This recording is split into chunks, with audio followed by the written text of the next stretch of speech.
Here we are now. We are at 5:30, so we're halfway through this wonderful time with Mick and his wife Katrina, as you see in the back there. Hi, Katrina. Hi.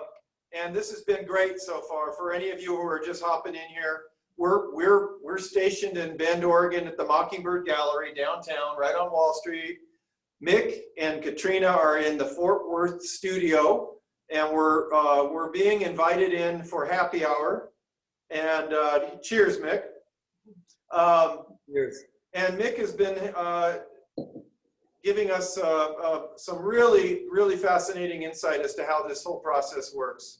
And so we've worked our way now to the American icon. And as we enter the second half of our visit, I think you've got something that we're going to learn a little bit more about. Is it a rhino? Yeah. Oh, here's this American icon. You can see the on the left picture, that's all rubber that's been painted on there. And on the right side, you can see there's a mother mold. That's the white on the left going on, and it'll be covered in that. So the mother mold is what supports the rubber. That rubber is soft. It's probably only about 3/8 thick. It's like a sloppy rubber blanket that has the imprint of all the texture in there. So it needs the mother mold to support that rubber. And that's what the foundry will get that whole mold in and paint their wax in there and work it out from there. It's a complex process. It's difficult. Oh my gosh. There's a finished mold before it's taken apart, and that's in several pieces on the front on each side, and then 2 pieces on the back, so like 4-piece mold. And that's what I will take to the foundry, and they will make a bronze. And those pipes are that's just to support it, so it can't flex or break, you know, that mother mold. Got it.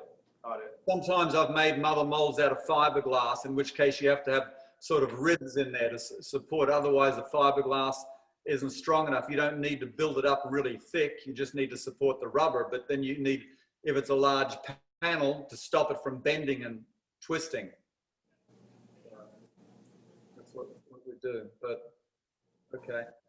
Oh, okay. So here's the white rhino.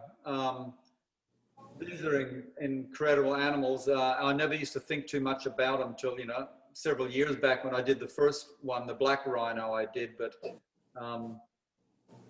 we're on this place where they do, we went out with an anti-poaching patrol and took these pictures here, and it was very interesting. Then visited a research facility, got to talk to the biologists. And the white rhinos are so different from the black rhinos. You know, they're not as aggressive as the black rhinos. They're bigger in body size. But biologists say their personality is more like horses, you know, because they're herd animals, and the black rhinos are solitary animals. Mm. Let's go to the next picture.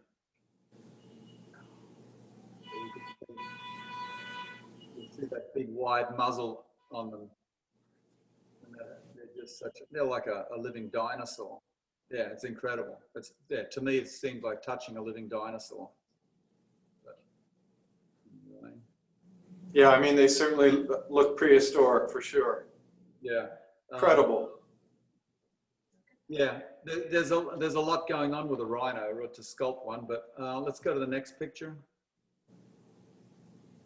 You can see on the left, that is the mannequin.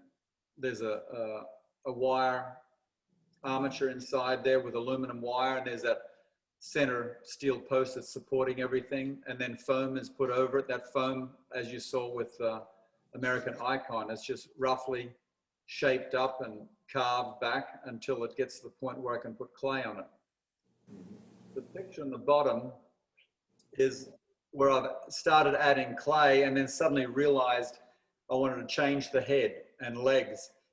So you can see the head has been cut off and reattached, and also the front leg there and the back leg. You can see where I've added more foam to stick it back.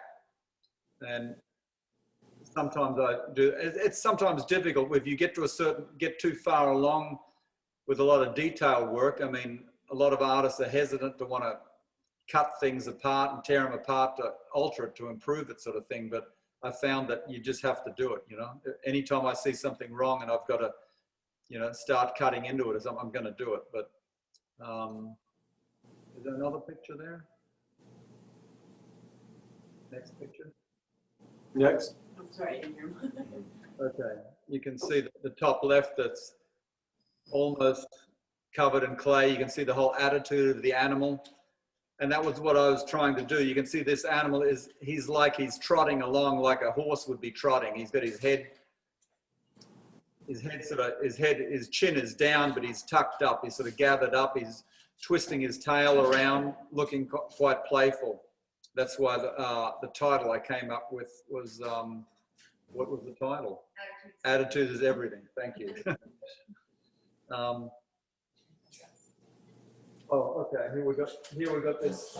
This is the clay model, and the mold has already been. Can we go to full screen, please? Oh, there we go. So we can see this model here.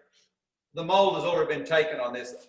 A lot of times I will keep a piece that's been molded, keep it for a while until I get some more pieces. Then I'll pull the clay off it, and I just usually keep them here when people visit the studio to take a look at. You know. Yeah. Yeah, fascinating. Amazing. Wow. So Mick, obviously, when you make a decision to go full into a new composition, one of the thoughts that has to, you know, play into it is, when do you decide to go with a large scale like you chose with the Rhino here?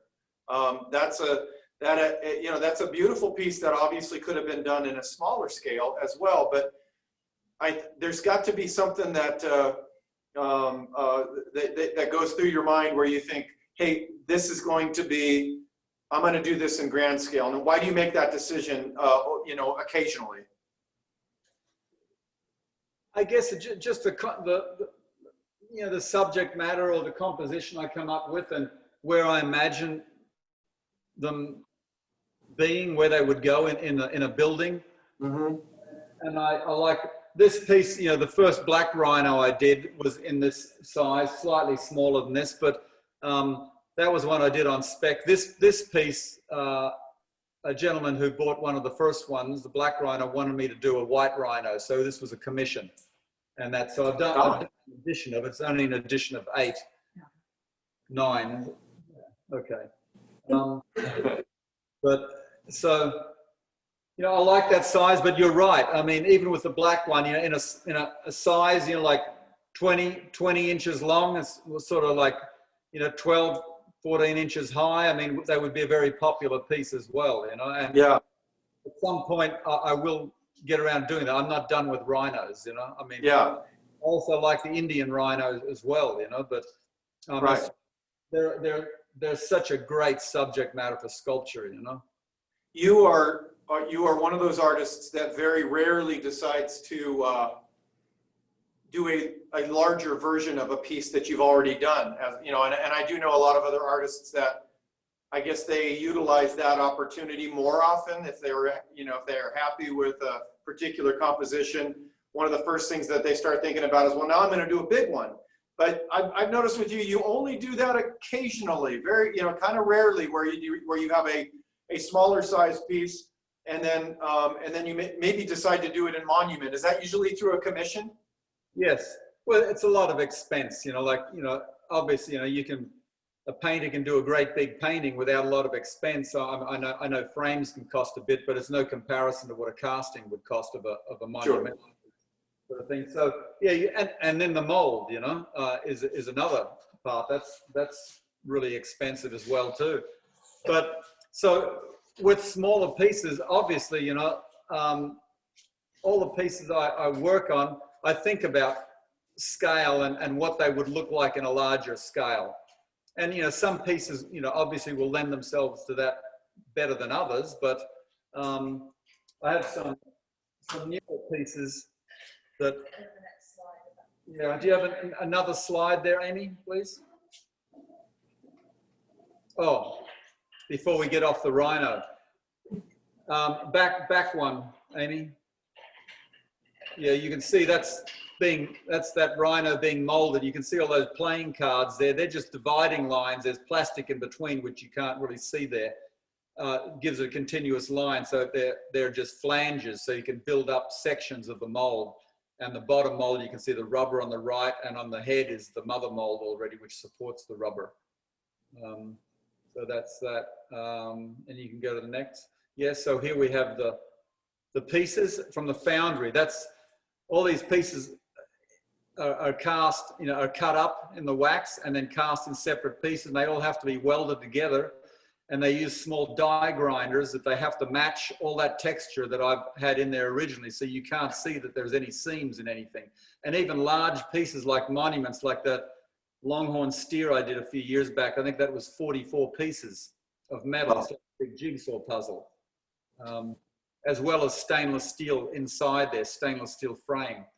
But so that's, you can see on the legs there, it's got little bars there that they have to cut out. They're just sprues and runners, so that the hot metal would feed through okay when they're pouring the metal into the shells. But anyway, go to the next picture. There's another one where he's getting welded together, and he still has to be put on the base now. Yeah. Okay, next one. Together there, all in one piece. They still, the metal, they call it chasing. When they have to match the texture on all those welded seams, they call that chasing the metal, and they to match all the texture. So that's getting done there now. Next picture. Now there's the finished piece with a patina. I think it turned out pretty well. I think we have more other angles of that too, don't we? Next. Yes. Yeah. Beautiful. Absolutely beautiful. Yeah. I mean, they just have a lot of grunt, don't they? Yeah. Amazing. Amazing creatures. Yeah. And I think they lend themselves to, powerful sculpture. But anyway, I think the next thing I wanted to talk about is some of the new pieces I've been working on here. Here is, can you see? Yeah, so what we just went through represented quite a bit of your 2020 workload. We looked at your reclining squirrel, we looked at your cheetah, we looked at your bison, and the rhino. That's a full year, Mick. Is that kind of what dominated your studio time? Well, they weren't started in 2020. They were finished then. Like early in the year. They were started last year. Sure. 19 sort of thing. So they're not completed, but I usually get 3 to 4 pieces done in a year. And so what people are going to start seeing now is that while you're just on the back end of those being released, you've got fresh things now that are in the studio. Yeah, and I've just been playing with these, tweaking them. I don't know how clear you can see that there, but this is just your typical classic lion sculpture that have been done to death for hundreds of years all over the world with a twist. The hindquarters are twisted. Instead of him being upright on his hindquarters, he has an S shape in his body here.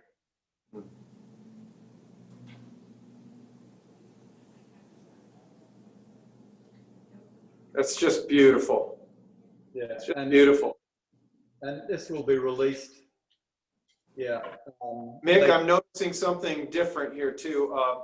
Have I seen you mount or create a sculpture that is already displayed on a formal, like cube style setting like that before, or is that something new? Not quite like this, but it just seemed that it just seemed like it needed to be on something, on a platform. It's going to be a flat platform. This is a recess under here. This is just what the foundry wanted, so they can get their levels. They'll grind that off, Sure. But it's flat, yeah. But it has a lovely formal feeling seeing it seated on that platform. I love it. I just love that. Yeah, I thought it worked. Okay. Then we have this is one I'm working on here recently. Oh man, that's gorgeous. Now, is that an Alaskan or a? Yeah, this is still early stages. These antlers have to be shaped up better, and that. It's just I put rough antlers on there just to give me an idea of the overall look of it, and trying to work out this base here. Normally I'd have this base coming back down the ground. I just thought, I wanted an angle there. I'm trying to get a moose. Like heading up on high ground, usually they're down in swampy country and that, but they do cross mountain ranges, that from one valley to the next. And I think, moose are a great subject matter too. I love the big ungulates. That's a knockout, Mick. I got to tell you, that's just a beautiful, beautiful sculpture. This side has less done to it. Normally I'll get one side a lot more advanced than the other and just try to match sides, not as far as muscles are going different directions, obviously, when one leg is off the ground compared to when one is standing on the ground supporting weight. But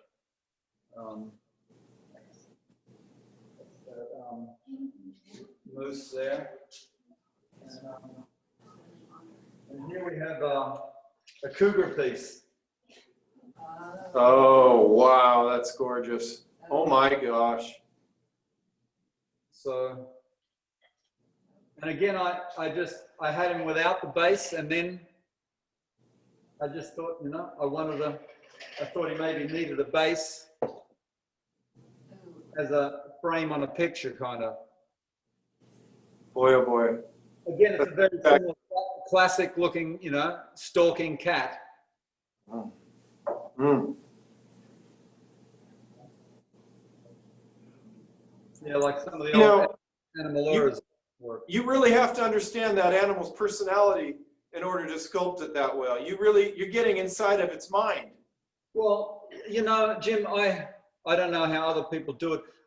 When I was a little kid, I'd be crawling around on the carpet on the floor and pretend I was a horse or a buffalo or something like that. And I still do it now. I don't get on the floor, but in my head, when I'm sculpting, I'm pretending I want to feel like the animal, and I can feel that. I can feel like a cat. I can feel like a buffalo, big heavy animal, and that's how I get my motion, working it out, what it's going to be doing in that. Some animals, like obviously, whether cats, there's a similar thing with all cats, whether it's a domestic cat or a leopard or a cougar or something, how they move, different things. I mean, they have different muscles, but it's like people, you can get, a 6'5" man that's a big, like a rugby player or a linebacker sort of thing. And then you can get a 5'6" slim built person, but they're all humans. They're going to move somewhat the same way, and some have bigger muscles. Well, I find the same with cats, So just working it out. But it's fun working out different things like this, but yeah, that's really special. Yeah. And what else did I have here? Oh yeah. The cougar was one. I was just trying to do a cat that's just creeping and stalking, and then like it's in high grass, and then it's just lifting its head up to see where its prey is. Like sometimes they've got their head flat and they're crawling along so far, and then they've got to look up to see what's there. That's what's eating. Now this piece here, warthog. Oh man, that's wonderful. And that's really cool. He's called with one eye open. Ah, that's beautiful. And it's whimsical too at the same time. It's really, really lovely. So he's taking a little snooze. Yeah.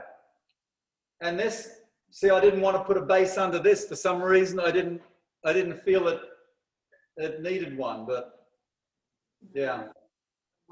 It's funny how, just you look at these things for such a long time, like in some cases months and months, and trying to work out things, to try different things, this, that, no, yes, no, and then you just end up doing with what you think has worked the best. Talk about another animal that has a prehistoric appearance. Yeah, they're kind of like a rhino, that kind of look, yeah. Yeah, yeah. Yeah, comical how they run with their tail sticks straight up and that. Right, yeah, yeah. Yeah, Well, so you've been really busy, my gosh. And that's amazing. I imagine there's probably, as you're completing these four, you're probably working out the detail or the beginnings of a few more in your head at the same time, yeah, right? yeah. Yeah. There's always different things percolating there for sure. Sure, sure.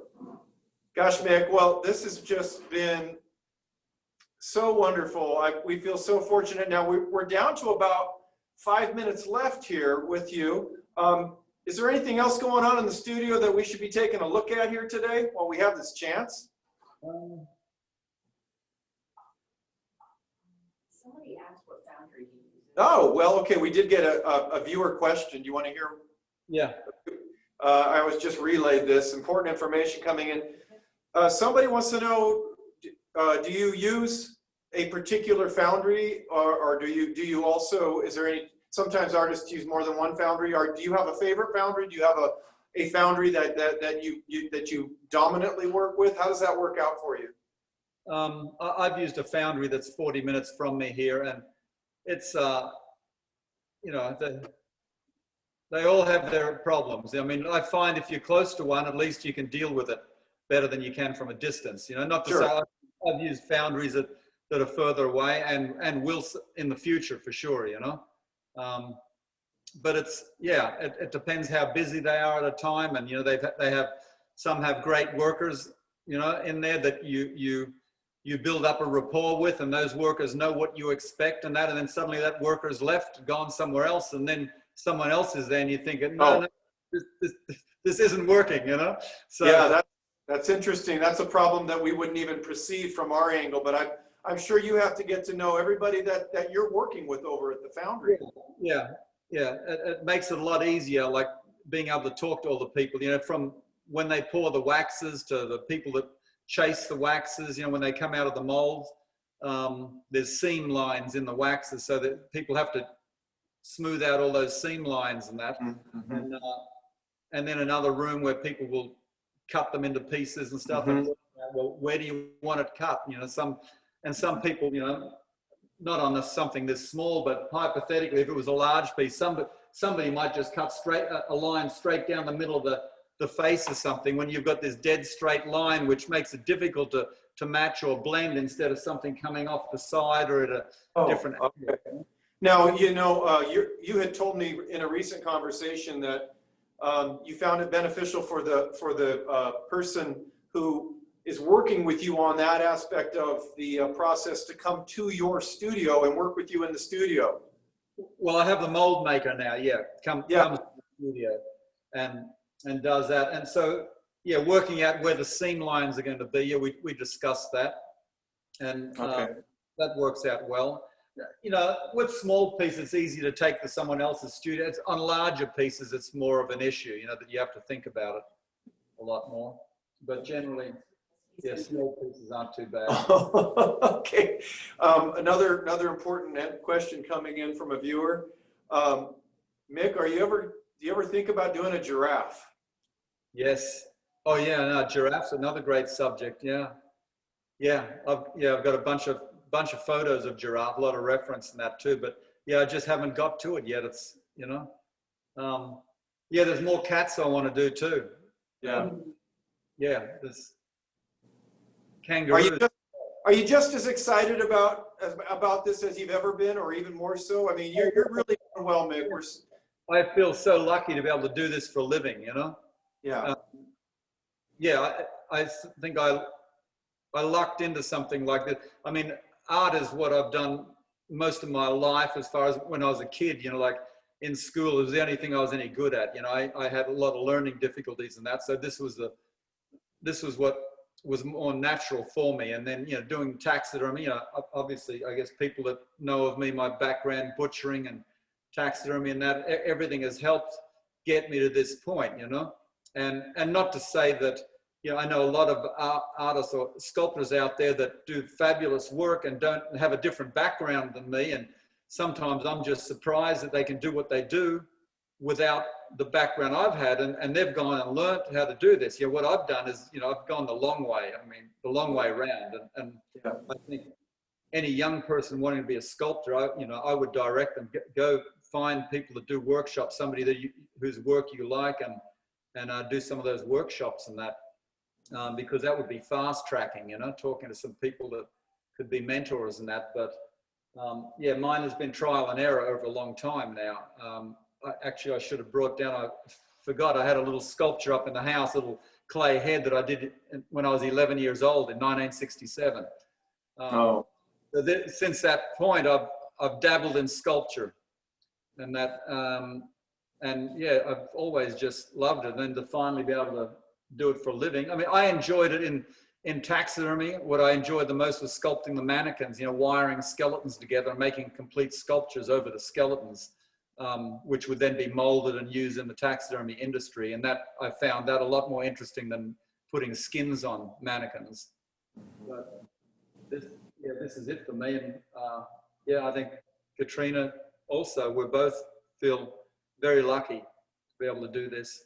Well, we feel very lucky to be representing you here. We feel so fortunate. It's been, gosh, Mick, it's got to be 10 years now that we've had your work in our gallery.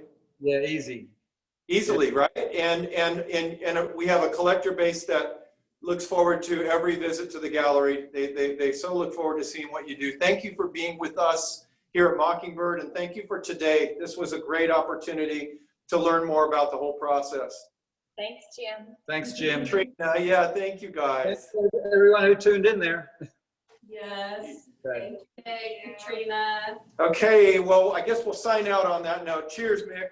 Have a good Okay. evening. Good night, everybody. Good night. Okay.